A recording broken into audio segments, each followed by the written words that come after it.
elections at the local level. I guess my question is why did you make the decision to round down, right?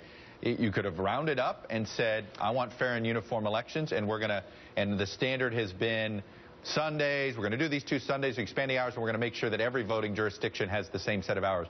You could have essentially rounded up, and what you decided to do was to round down. So, and it ended up cutting back. It's not exactly. Why did you do that?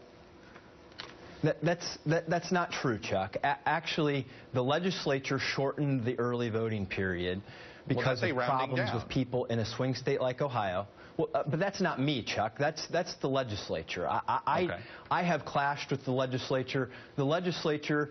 Do you think they made a mistake? Senator Turner and the Republicans. They don't want to work. What I want is a bipartisan solution. A partisan solution to these issues never is going to satisfy anybody. The only bipartisan solution on the table was a schedule that was given to us by the Democrats and Republicans who run the local elections.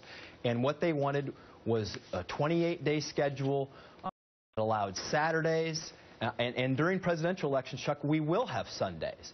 But there are 2 million fewer voters during these off-term elections, and the boards of elections wanted to have Saturdays and not Sundays. Well, I have to say, look, I don't understand that decision either. I don't understand that decision, and I understand, look, and I know there are other states that do worse things, but why should a voter have more access to the polls in a presidential year and not, arguably, in a midterm year? And I understand the turnout differences.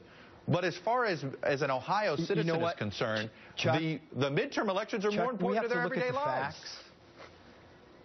Look at the facts. I'm fine with that. I'm fine with any of these proposals. Okay, there are 100 different schedules that you could use, and have a fair system of elections. But we have to really look at where Ohio sits compared to all of these other states. New York, you vote for 1 day. Joe Biden's Delaware, 1 day. Barack Obama's Illinois, 15 days. In Ohio, we vote for a month. We have Sunday voting. None of those states have Sunday voting. We have Saturday voting. They don't have those opportunities. I literally send every single voter in the state an absentee ballot request where they can vote for a month without ever leaving home. You can't argue that Ohio somehow is trying to fit into this national narrative that the Democrats want to say about us. We're doing a great job of making it easy.